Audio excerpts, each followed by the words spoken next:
अस्सलाम वालेकुम friends, welcome to my channel kitchen tips for women में आपको खुशामदीद कहते हैं। तो आज मैं आपके लिए लेके आई हूँ घर पर कैसे अनार का जूस बनाते हैं। तो चलें स्टार्ट करते हैं आज की रेसिपी।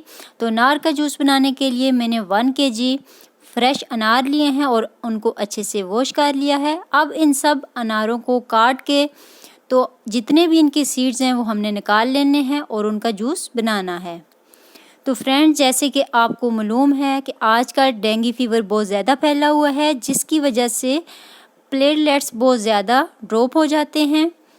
तो अनार का जूस आप घर पर बना के डेंगू का जो पेशेंट है उसको लाजमी दें, इससे प्लेटलेट्स इंक्रीज़ होते हैं। वैसे भी अनार में आयरन बहुत ज़्यादा मिकदार में पाया जाता है। ये चेहरे की रंगत को भी निखारता है और आपके बालों के लिए भी इंतहाई ज़रूरी होता है। तो आप इसको लाजमी ट्राई कीजिएगा और इन्हीं स्टेप्स को फॉलो कीजिएगा। तो अनार को मैंने काट लिया है। अब सारे सीड्स मैंने इसमें से निकाल लिए हैं। तो यहाँ पे अनार का जूस मैं आपको जूसर मशीन में बनाना सिखाऊंगी। वैसे तो मेरे पास जो अनार का जूस बनाने वाली मशीन है वो भी है, लेकिन इसमें मैं इसलिए बनाना सिखा रही हूँ, जूसर मशीन हर घर में अवेलेबल होती है ताकि हर बंदा आसानी से घर में अनार का जूस बना सके। तो अब जितने भी सीड्स मैंने निकाले हुए थे वो मैंने जूसर जग में ऐड कर दिए हैं। साथ ही हाफ ग्लास पानी का ऐड कर देंगे। 1 लेमन लेके इसका जो जूस है वो स्क्वीज कर लेंगे।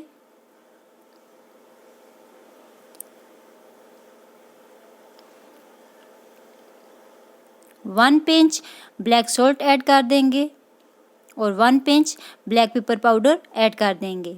अब लिड लगा के इसको अच्छे से ब्लेंड कर लेंगे। आप चाहें तो ब्लैक पेपर और black salt according to taste add कर सकते हैं। तो फ्रेंड्स, अनार में वैसे भी बहुत ज़्यादा मिकदार में आयरन मौजूद होता है। लाजमी आप बच्चों को घर में बना के पिला सकते हैं और ख़ुद भी इस्तेमाल कर सकते हैं। तो आप देख सकते हैं कि जूस हमारा रेडी है। अब हम एक स्ट्रेनर की मदद से इसको छान लेंगे। आप देख सकते हैं कि सारा जूस बाउल में चला गया है और जो सीड्स हैं वो ऊपर रह गए हैं। अब एक स्पून की मदद से इसको मैं आहिस्ता आहिस्ता प्रेस करूँगी ताकि जितना भी जूस है वो इसमें से स्क्वीज़ हो जाए। अब इस जूस को हम ग्लास में ऐड कर देंगे और स्ट्रा लगा के आप इसको पेश कर सकते हैं। तो फ्रेंड्स, ये थी हमारी आज की रेसिपी। अगर आपको हमारी वीडियो अच्छी लगे, हमारी वीडियो को लाइक करें, कमेंट करें, शेयर करें, हमारे चैनल को सब्सक्राइब करें और बेल आइकन को लाजमी प्रेस कर लिया करें ताकि हमारी आने वाली हर न्यू वीडियो का नोटिफिकेशन आपको लाजमी मिल सके। तो इंशाल्लाह नेक्स्ट टाइम एक नई रेसिपी के साथ और कुछ नई टिप्स के साथ हाजिर होंगे। तब तक के लिए इजाज़त दीजिए। अल्लाह हाफिज़।